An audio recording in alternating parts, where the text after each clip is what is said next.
therapy isn't anything that you should dip in and out of. I think consistently having a therapist, a professional in your life, consistently having an unbiased professional with no agenda other than your success, there's nothing better in the world.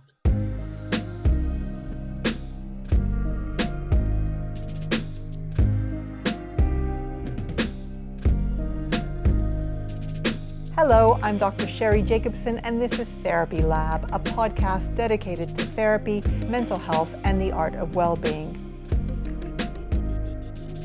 Today, we are joined by a very special live guest, entrepreneur, TV presenter, and matchmaker, Paul C. Brunson.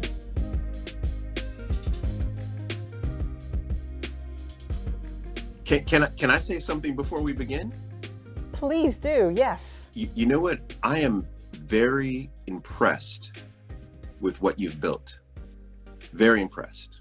And I'll tell you, I've actually been doing my homework on your company for quite some time, and very impressed. And the reason why is because, so I'm here in London now, but I'm from the States, right?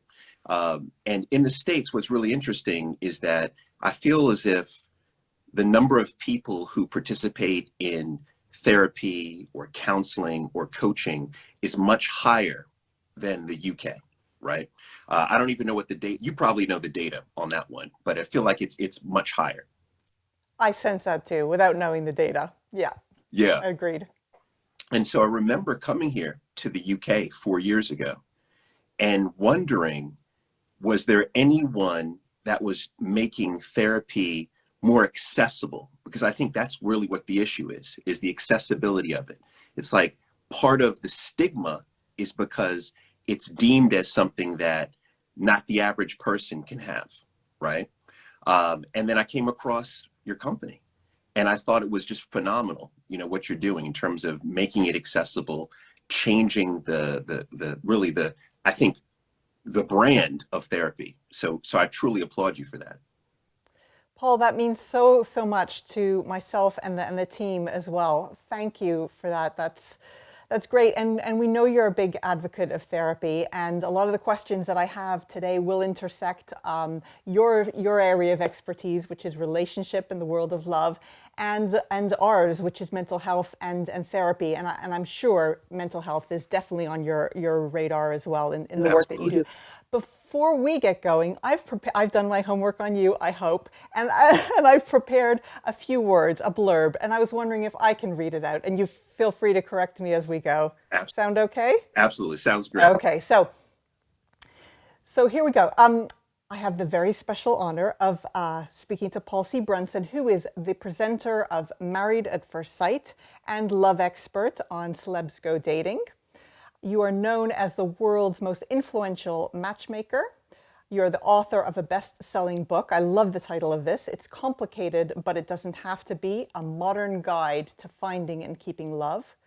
You are a serial entrepreneur, and you've worked with a couple of billionaires, Oprah Winfrey being the more recognizable of the two, but I'm sure no less meaningful work for both of them. You have been married for 20 years? Yes, no? That is correct. It'll be in July, it'll be 21 years, right? So absolutely. 2 decades and 2 beautiful children. And you believe that family is the most precious asset that you have. Absolutely. There you go. Well, go. I'd say you summed that up pretty well. That was pretty good. Great. And you know a little bit about me. I co-founded HarleyTherapy.com, which had the intention of making therapy affordable and accessible. I worked as a psychotherapist for 15 years. I've had lots of life challenges, everything from lots of fertility issues. I'm blessed to have one 11-year-old daughter. Was in a relationship for 18 years with her dad. I'm in a new relationship now. We've undergone about 3.5 years of couples counseling, which I think made things a little more of a happier ending. than otherwise could have been. Absolutely passionate about living mentally well and physically too. I have recently undergone a year and a half of breast cancer treatment, and I'm happy to have come through the other side with lots of things to thank for that: therapy, rollerblading, Yes. family, amazing colleagues, etc. So I wonder if we can just dive straight in. And the most burning question that I know our readers have, because it's our most popular blog article by a long way, is why can't I fall in love? Mm. It's a big one. So I'm going to hit you on that one hit you with that one if I can. What are your immediate thoughts? What musings do you have on that burning question that people have? I would imagine we could speak for hours on this one, right? You know what I find interesting about that question when you really dissect it is why can't I fall in love, right? So what I've noticed to be really interesting, and actually it was Francesca Amber, who has a great podcast called The Law of Attraction. She told me about Gabby Bernstein's new book, right? And in this new book, Gabby Bernstein talks about how we all have a mantra, but we don't realize we actually all have a mantra, right? And that mantra is sometimes positive, but often it's very negative.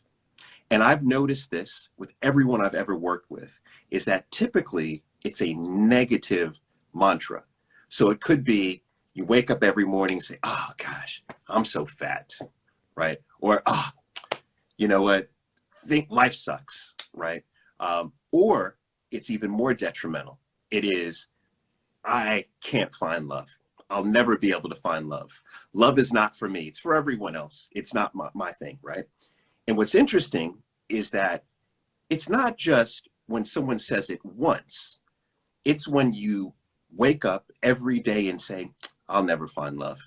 And you go throughout your day and you see beautiful photos of other people, couples, right? And then you tell yourself, but that's nice for them, but I will never find love. And then in the evening, you're watching a movie, whatever it may be, right? And you see the two people, like You is like the latest thing that my wife and I are into is You. And you'll say, oh, they look like they're great together, but I'll never have that.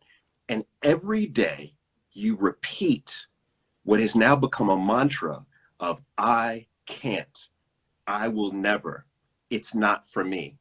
And guess what? If you say something enough, you'll believe it. And once you believe it, then it will materialize for you. And in this case, it doesn't materialize, right? So it won't come your way. Now, think of what happens if you just reverse that, right? So you wake up in the morning and you say, you know, love is closer than I think it is, right? Love, it could come to me today, right? Love is going to show up in an unexpected way. I know it, I feel it, I believe it, right? And you say this every day, day in and day out. Then what happens? Well, then what happens is you actually trigger your mind to believe in the possibility of it happening. Then once you believe in the possibility of it happening, you begin to see the world differently. You begin to see the opportunities. You begin to have a conversation with someone, and it could be a general conversation and say, you know what? We actually should go on a date, right? Or you may say, oh, you know what? I see you're married, but maybe you have a brother or a sister, right? It's this whole notion of the possibility of it. So that's why I find that question to be so interesting, because we could go many different ways, but I truly believe it begins with this right here, the most powerful tool we have, our mind.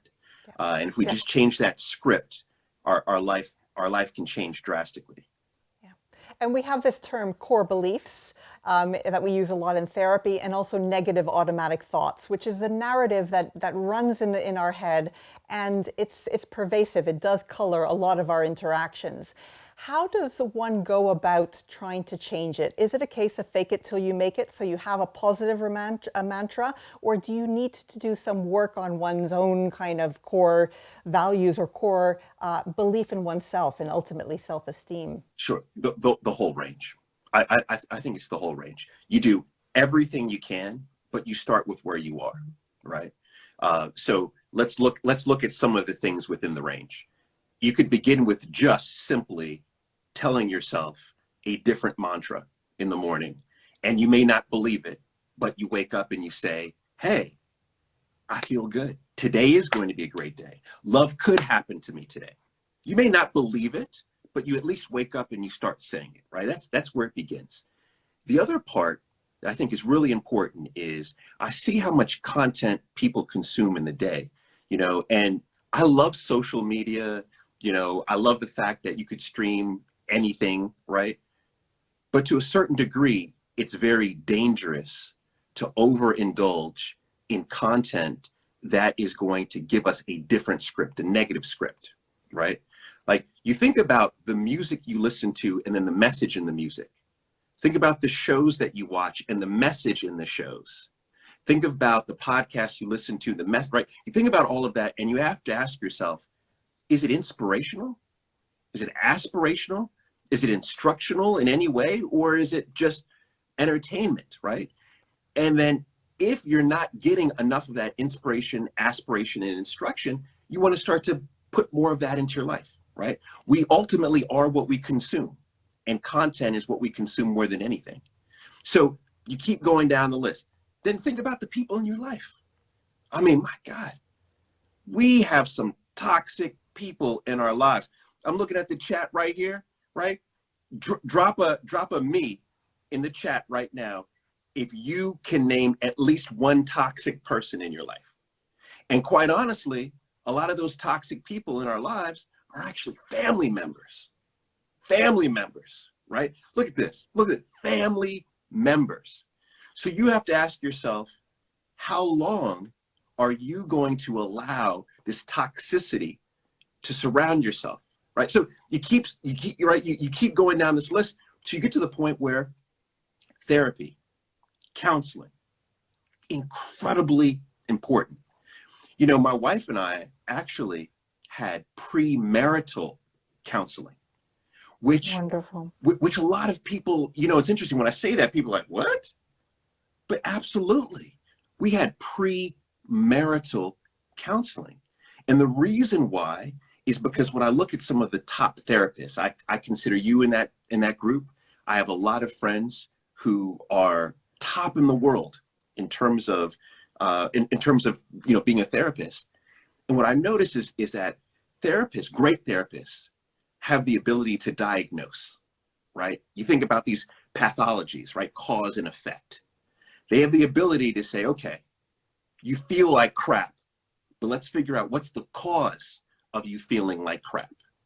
Now, most of us, unfortunately, will go through life feeling like crap, guessing why we feel like crap, never doing anything about it, right?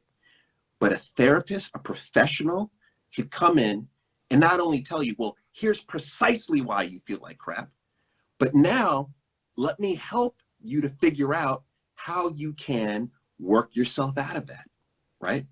And think about the power of having that before you get married. But I'm just going down this continuum of, to answer your question, it's everything from you fake it till you make it. You start where you are, all the way through to get a professional in your life. I love your triumvirate, your trio of aspiration, inspiration, and instruction.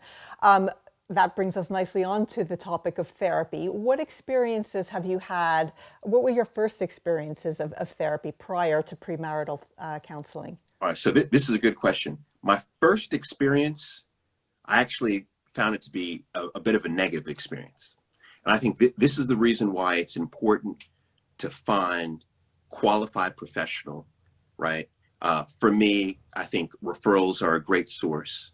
I think being able to identify if in my opinion, if a therapist shares your values, I think is important.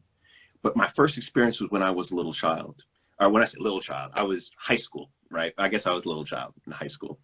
And I got into a lot of trouble, right? I've talked about this in certain areas, but a lot of people, they see me, right? They see Paul with the roll neck turtleneck, and they say, "Oh, no one who wears a turtleneck is getting into trouble," right? No, trust me, I got into, I did some terrible, terrible things, right? Which is actually why I think I have so much perspective on folks who are going through turmoil, because I went through a terrible storm. But long story short, I was assigned a therapist. I was assigned a therapist, and it was terrible. I felt like I was being talked down to. I felt like there was no rapport that was built. It completely turned me off to therapy, right? Then went through a decade plus.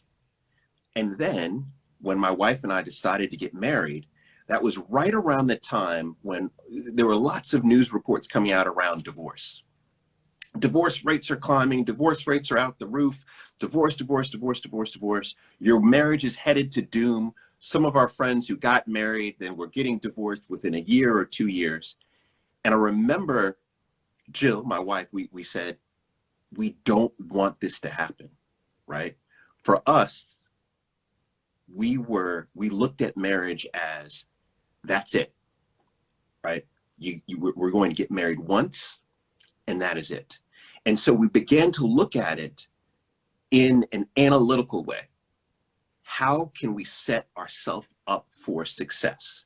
What are the things we can do to position ourselves so that we will have a strong marriage? And this is where this whole philosophy came from that I talk about a lot, and that is, the best time to work on your marriage is before you get married. It's before you get married. That's when you can identify issues, turmoil, etc., going on inside. You can figure out how to reconcile them. So we were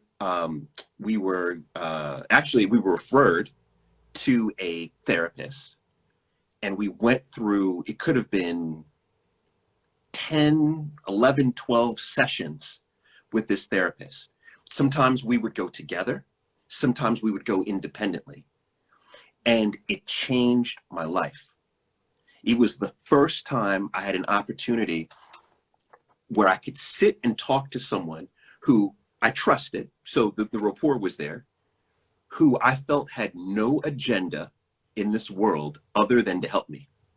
There's no agenda, right? In the past, I talked to friends and family members and mentors, etc. Everyone had a little bit of an agenda, right? A little bit of an agenda. Here was someone who was completely unbiased, and could come in, and not only could come in, but then could come in, tell me why it was that I was feeling crap, right? What was the cause? How do I reconcile that? And then I started to basically, I felt like I was being empowered. Tools were being given to me, right?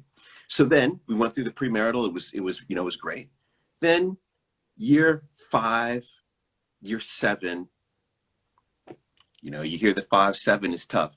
It was, let me tell you, I was sleeping on the couch. It was tough. And that was when we said, okay, let's go back, right? And what I realized when we went back, I realized that this is not anything, therapy isn't anything that you should dip in and out of. I think consistently having a therapist, a professional in your life, consistently having an unbiased professional with no agenda other than your success, there's nothing better in the world. So since then, we've gone consistently together or independently. And what's interesting is a lot of people will say, Paul, like you're on TV and you have a therapist? Yeah, absolutely, right? This is how I believe I'm able to make simply better decisions, right? Because I now have better tools to make better decisions. So negative experience initially, and then it became positive. I just love how your approach to your relationship, even at the outset, was almost like something to be worked on. And we hardly give attention. I mean, we channel our energies into our actual work. But how much time and focus and dedication do we often give to our most important relationships? Oh my, you're saying it. And this is something that I'm curious if the audience thinks this, right? Do you believe, so I'm asking truthfully, asking the audience truthfully, do you believe that who you choose as your spouse is the most important decision of your life? Yes or no? Do you believe that? Who you choose, and remember, I'm not saying who you allow to accept you. I'm saying who you choose, who you proactively choose as your spouse, is that the most important decision of your life? Yes or no, right? In my opinion, it is. It is. So you think about this. Think about other decisions we make that we consider to be important. What school you're going to go to. I mean, just think about that. University, right? I remember when I went to grad school. I understand you went to Oxford. I did. I did. I won't tell you that. Well, I will tell you that I failed my first year philosophy paper, but regardless, it was a great experience. I was saying, you've turned out okay. You've turned out okay, right? I enjoyed it. Certainly enjoyed it. But you think about going to an Oxford, right, or where I went to grad school.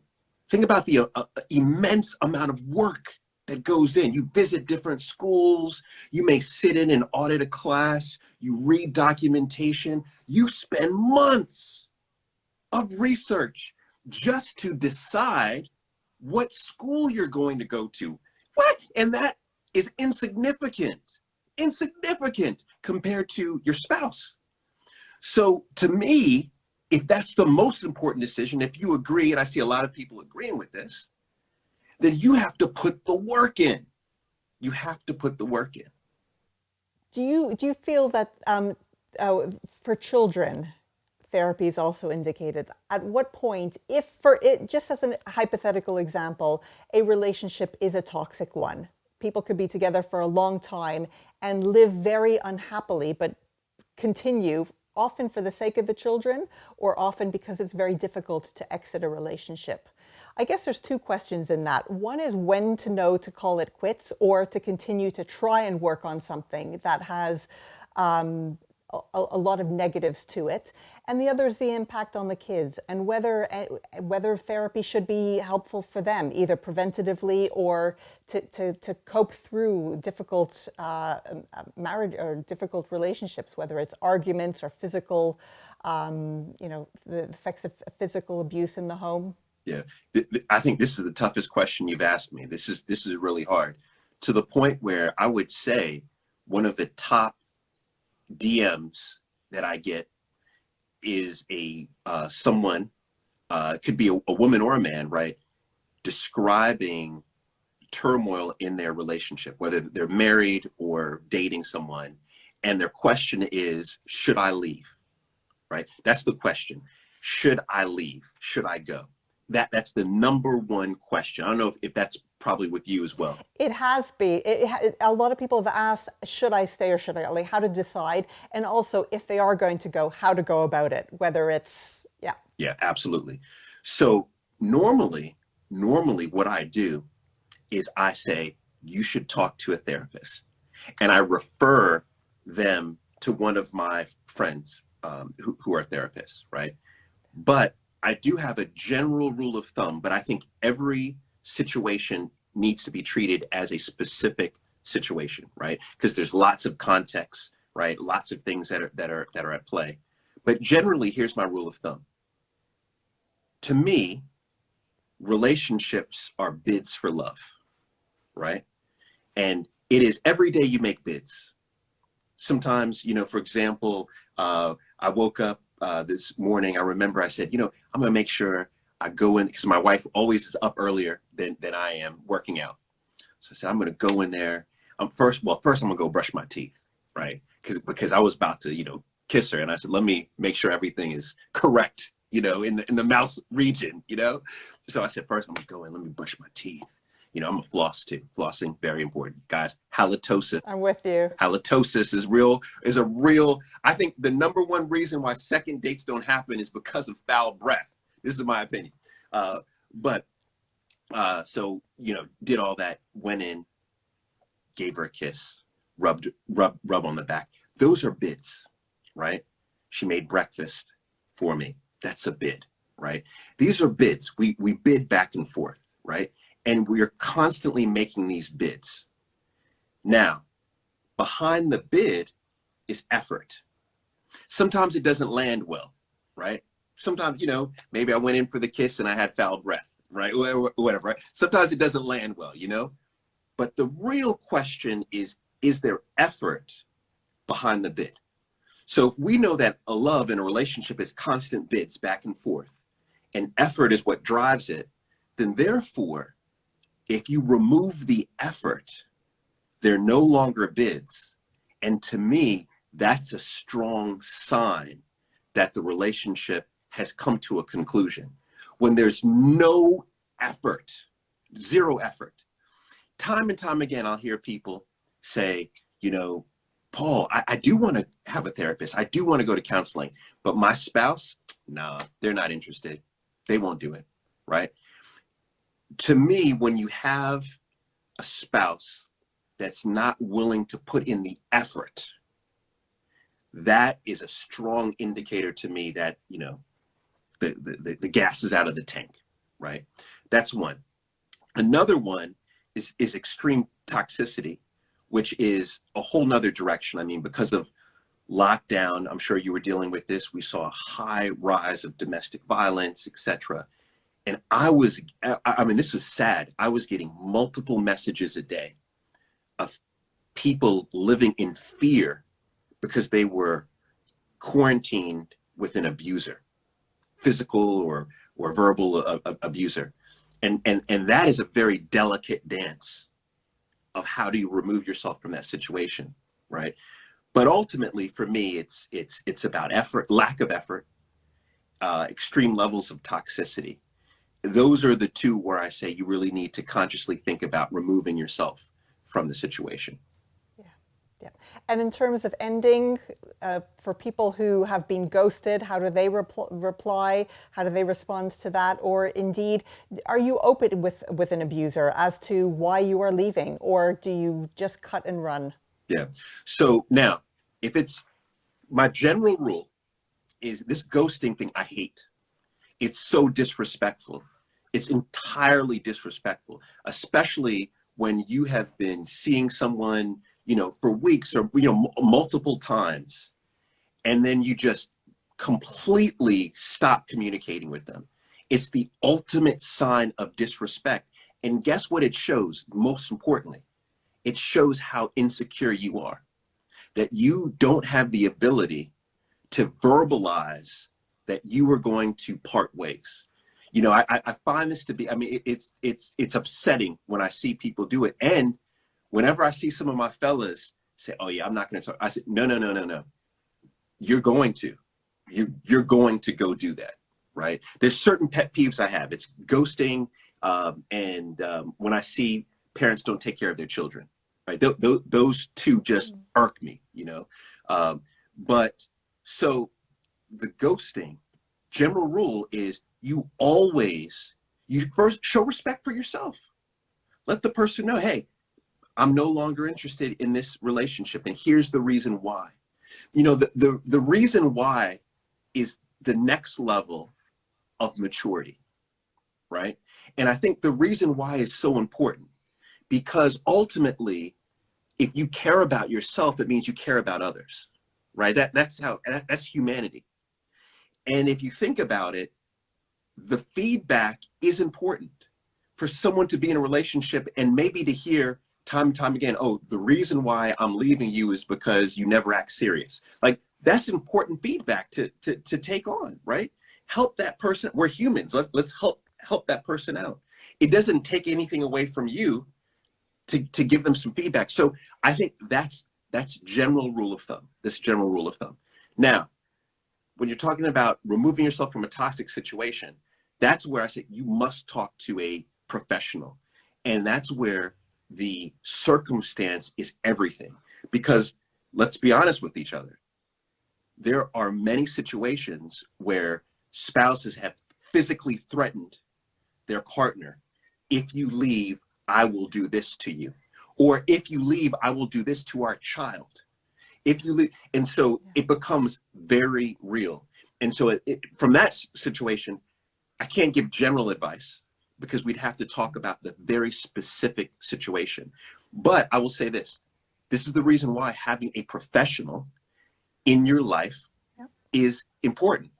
And this goes back to, I know I keep, I want everybody to know I'm not being paid to keep endorsing. It's except all roads lead to therapy. Yeah, but they do. They really do. And a therapist can help you to resolve that internal turmoil, what's happening, and then how do you set yourself free? I hope you're enjoying this episode of Therapy Lab. If you'd like to transform your life with therapy, get 10% off your first session with any therapist on harleytherapy.com. Just use the code TherapyLab when you book your session.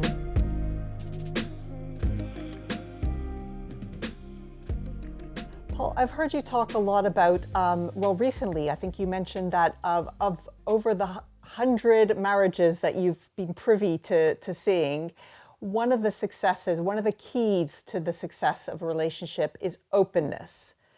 And if you drill down further, it's being good within yourself. Are you talking about self-esteem, and does that dovetail with another point that I'd heard you talk about, which is the level of attachments that we've had in our past? So being securely attached with our primary caregivers. Oh man, this is gospel right here. This is we're in church right now. Fantastic. We've got the audience. And now the question is how? How can we help? How can others nurture that within themselves if they have had a difficult start in life? If they've had absent parent, abusive parents, so they are not securely attached and therefore maybe don't believe strongly in themselves or have healthy boundaries or a good sense of values. Where to start the work? Really, and also, is it hopeless? Is a tough start in life really? Does it really stack the odds against us finding a good and healthy partnership? Wow. Okay. This one is deep, but I like this. We're getting better and better and better. Okay. It's interesting. 10 years ago, when I got into matchmaking, and I think this is often the case with so many people in the coaching love space, is they have no idea what the hell they're talking about, right? I truly didn't. I mean, I did my best, right? I tried to pull from examples of my relationship. I read blog posts. I read books. I had gone back to school, but I didn't have a deep awareness around the psychology of relationships, right? The psychology of love. Now, for the last 10 years, I have almost exclusively devoured information around the psychology of love. And it's interesting because when I go back to 10 years ago, I used to talk about things like, okay, well, you need to, the most important is you need to know your values, right? You need to know what your values are. And then you need to know what your personality type is. And you need to know blah, blah, blah, blah. This is nonsense. All of those are important. They're important. But what's most important, what's the largest indicator is exactly what you're talking about, is all roads of the love that we enter as adults goes back to the love we had with our first caregivers. Attachment theory is one of the largest drivers, and I think you agree with me on this, right? I do. Largest indicators of how we will love, how we show up as adults. And so therefore, the most important thing we could do is go back and examine that relationship. Now, this is good for everyone, right? Over 50% of, when surveys are done, and mostly they're done in the US and the UK, right? Over 50% of adults are coming from secure attachment. So rest assured that most of us in conversation here are coming from a secure place, right? Now, There's another 50% out there that range, right? Insecure, avoidant, etc., right? We don't have to get into the details, but the point is that the love that you had with that first caregiver was inconsistent or not existent. And therefore, it shows up in how we act as adults. So, for example, for anyone watching, right, you think about avoidant love, right? What is avoidant love? And I see this happen all the time with people, and now it makes sense. It's like, whew, so many, I saw so, you know, you talk to the person who says, you know what, my first loving relationship was with mom. But guess what? I had lots of brothers and sisters, and my mom had, 2, 3 jobs, and my father wasn't around. And, she did the best she could. She kept a roof over our head, but consistently was the love there? No, mom couldn't do it. She just physically couldn't do it. So she gave me a little bit of love. She gave, my big sister a little bit of love, my brother a little bit of love, and then she was off to work, right? This inconsistent type of love. And what does that do? It makes us anxious, right? So this is actually anxious, not avoidant, I'm sorry, but this is actually anxious. But it makes us anxious, right? Oh, when is mom gonna come and love on me? What, oh, okay, she's with my brother now. Let me wait. Oh, I want it. Come on. And that becomes the attachment. That's how we learn. We learn to love in an anxious way. So therefore, you look at the adults. Hello, anyone else in this chat love in this way? Oh, when is he going to come home? Oh, when is he going to text me? Oh, I sent him a text. He didn't message me. Oh, I just liked his post. He didn't do. Oh, when, right? We show up in an anxious way. Now, we don't know why we love in this way yet, but we love in this anxious way, which is actually not healthy. It's not healthy. So, this is a very long-winded answer, but I just wanted to explain what. Everyone is loving your nuggets of insight. The chats and comments are just on fire, lots of praise, and it resonates with a lot of people. So please keep going and dole out that wisdom. All right, fair enough. See, I think attachment theory is sexy. I love attachment theory. So I'll try to sum this up, right? So as you show up as an adult, you could be anxious, right? Now, here's the problem. In the beginning, I mentioned about 50% of us are secure.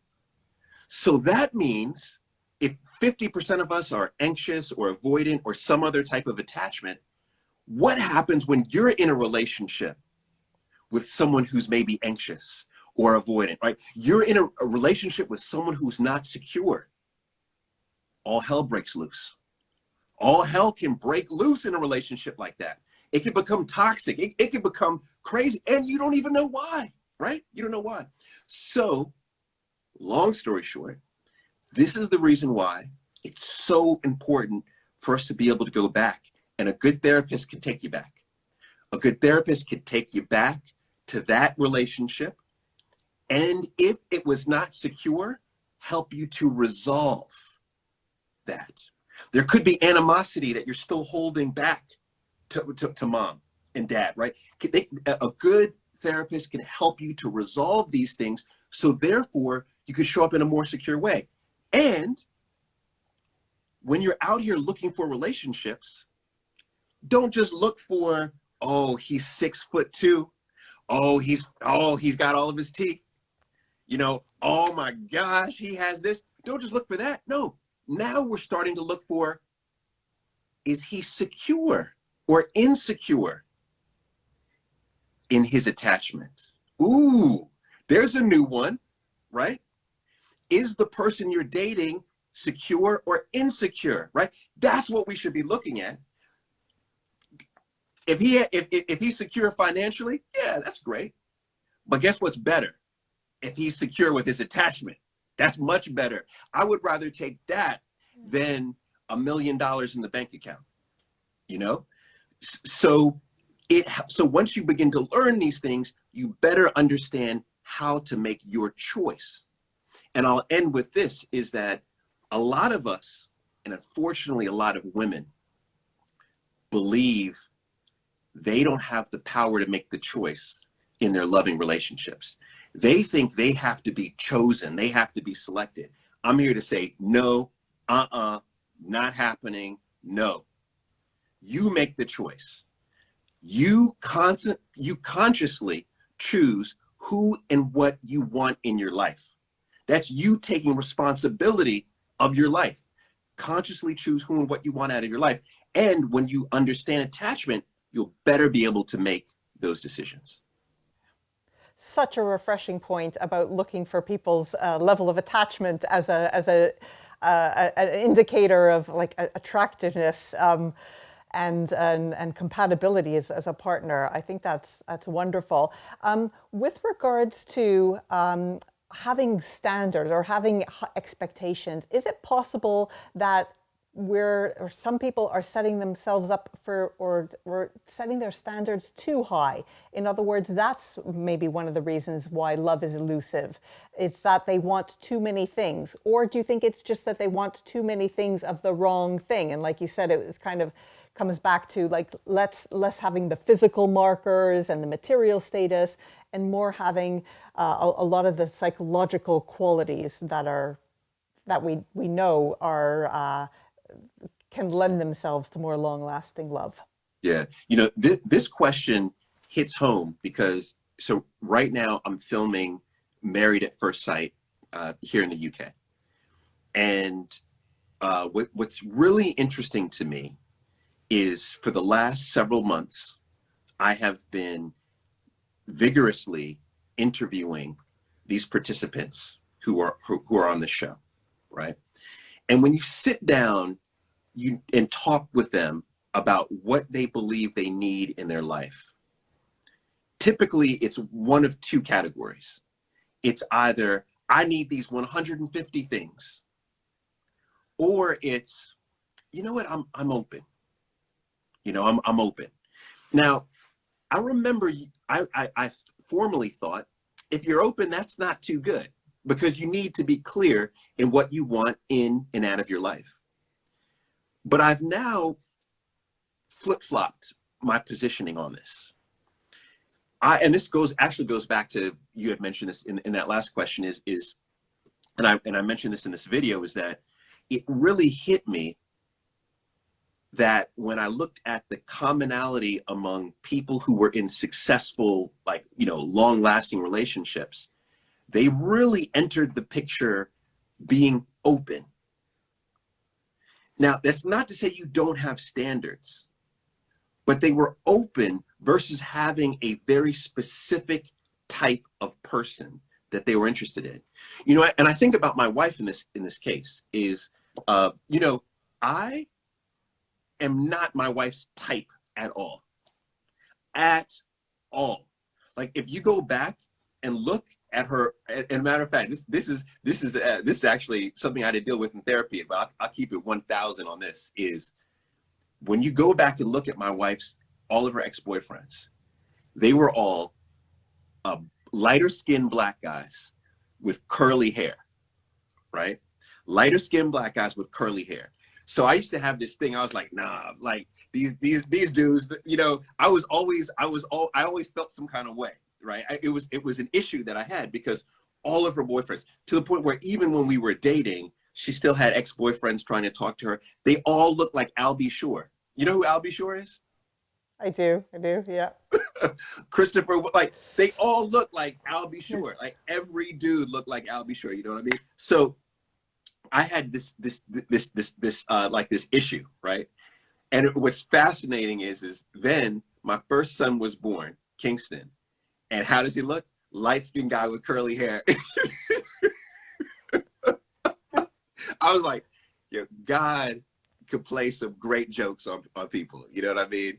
But long story short is, I was not her type. I was just not her type. Even in like my interests, it was completely different. So you think, how in the world did she get with a guy like me? It was because she had standards.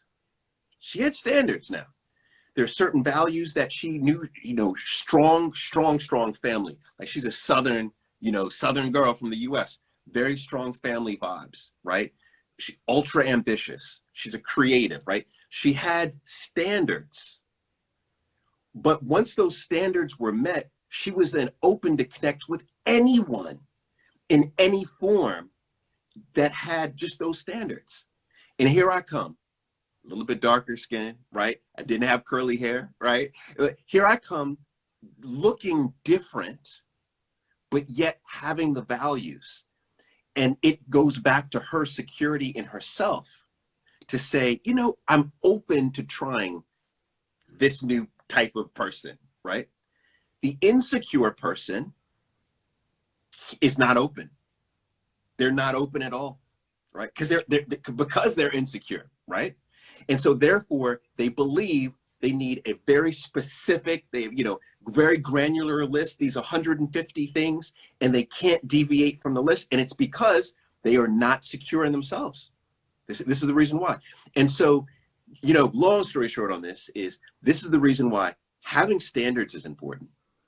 That security in yourself, and you talked about self-esteem, right? Being in place, but being open to the possibility of love coming.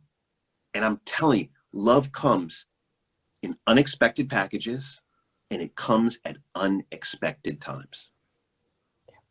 And you believe that people can attain it and people can change despite having very, very hard backgrounds and difficulties in life. That with the work, with the input, with the professional instruction and support and care that they can? Not everyone, right? I think there's some good evidence that a narcissist will always be a narcissist, yeah. which is something that, that could be talked about at another time. But if you enter a relationship with a narcissist, never expect that narcissist, in my opinion, never expect that narcissist to change. And I have a good friend who's an expert in narcissism, and we talk about this quite often. You see a narcissist, you enter a relationship with a narcissist, you get out of that immediately, right? So there's certain situations where things will not change, but for the majority of people putting in the work, yes, you will get better and you can change. I understand, Paul, that you are a family man. You always have had it in your desire. You've always wanted to be a father. You live and breathe family. You describe your family as your oxygen tank, which I think is beautiful. And a lot of people might aspire to have the same, but it doesn't fit for them. Something else might be their oxygen tank. In those cases and for those individuals, do you think it's still possible to have a healthy relationship with another individual if family is not the priority? Oh yeah, absolutely. And this goes back to your question around values. See, this is the reason why values are so important. And I'll give an example. So my wife, top value family, right? If you look at all of her values, one of the top family, one of the top for me, family, right? Now, you think about this. Values come into play as we make decisions throughout our life. And if you can make more decisions that favor your values, you will feel as if you're headed in the right direction in life. You'll feel more successful in life. But if you make decisions that are contrary to your values, you will feel disgruntled.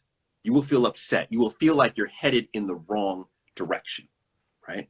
So now you think about this. 4 years ago, we had the opportunity to come to the UK, right?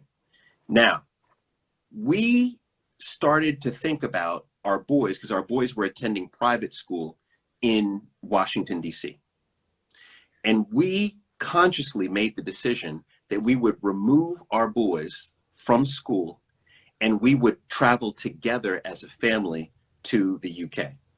Opposed to what often happens, and actually a lot of our friends and family said this. Even, it's fascinating. A lot of our friends and family said, Paul, no, you just go to the UK, right?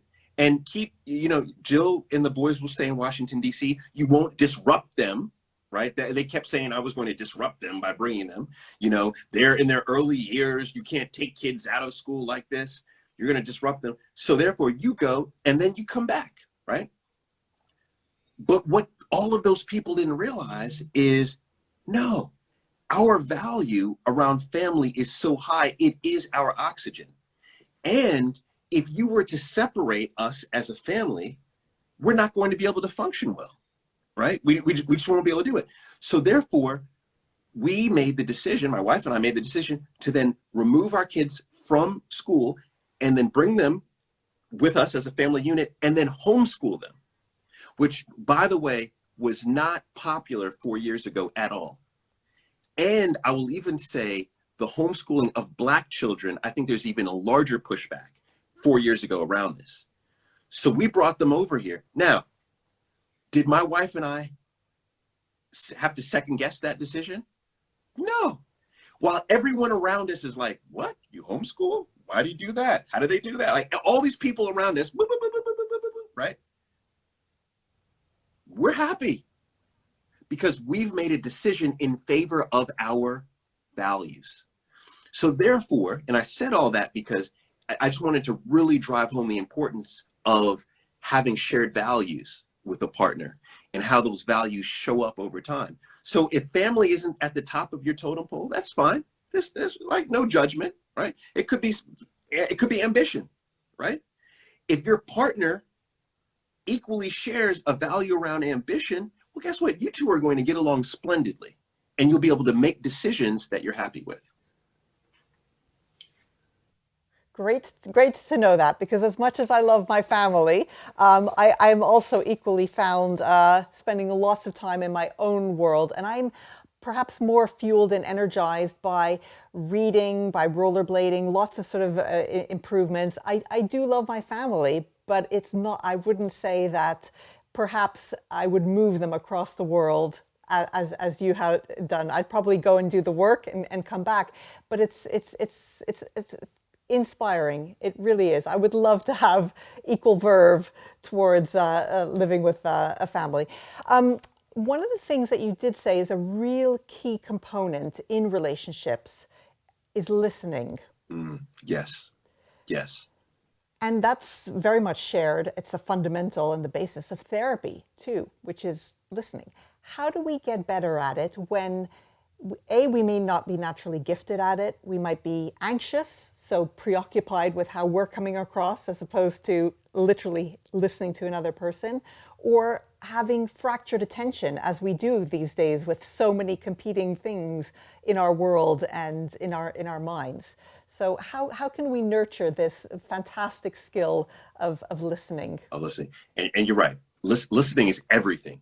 Everything. Even in what you and I are doing right now, right? I am listening to you.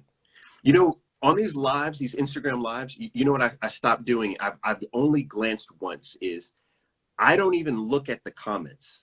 And that's not out of disrespect to anyone that is commenting, because we love the comments. So thank you for commenting. But it is actually out of respect for our dialogue. It's for me to be fully present with you at this moment and to truly hear what you're saying and to honor this moment, right? And I think that's part of listening. I once heard a poet say something that has completely changed my perspective on how to live life. And this touches on listening. She said, here's how you live the best life. You just do 3 things to live the best life possible. 1, you stay in the moment.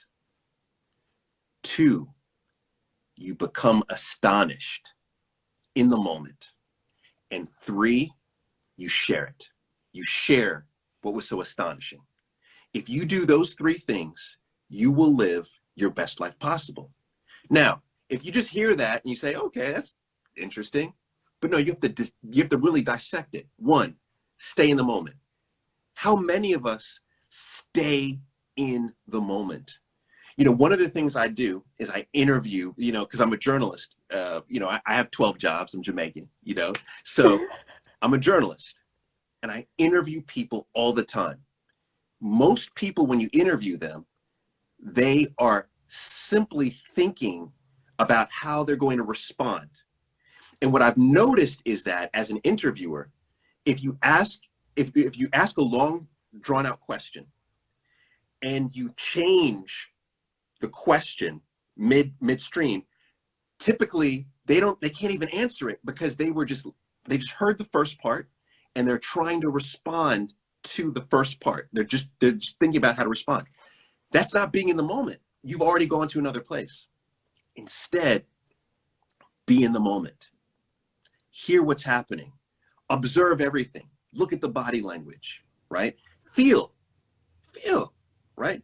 The wind, I feel the wind blowing right now, like across my face. Be in the moment. I'm in the moment. Secondly, be astonished. Wow, I'm listening. What makes me excited about what you're saying? What can I learn about what you're saying? You just said, you talk about Oxford and how you didn't do well when you first went to, wow, I'm surprised. You went to Oxford, this is a phenomenal school. You didn't do well early on, but yet you run this incredible business. I'm astonished by that. I will probably share that story, right, with someone. That's how you live a great life, right? Be in the moment. Find moment, be astonished, right? And then share it. In every life is just made up of moments. That's all it is. Life is made up of moments. And every moment, you have the opportunity to make it a defining moment, right? Now, what's a defining moment? A defining moment is where you hear insight, and based on the insight, you now move in a new direction. That's a defining moment. So the question is, if you want to have a phenomenal life, you need to have more defining moments, right? How do you get into the defining moment? Well, you have to show up, be locked in, right? Be in the moment. You have to be astonished, right? You have to be able to share it, but also you have to be able to say, wow, based on what I'm hearing, I'm now going to pivot my life, right? Defining moments. And those add up to a defining life. And inherent in that is a growth, which is that's just beautifully encapsulated. Thank you for sharing those pearls of wisdom. The comments have stopped because people probably know now that we're not. I have been watching them. I'm being very, very grateful to them. I'm sorry we haven't been able to address all of the questions. I want to round off by asking you about your well-being habits. What do you do aside from being with family that keeps you really grounded and whole and living life as well as you do? Is being in the moment and the meditation, is that part of your thing? I know you've spoken about affirmations as well, diet, exercise. What are the key ones for you? The ones that you really couldn't do without? Oh, wow. I need it all. I've realized I need it all now. I've really realized I need it all.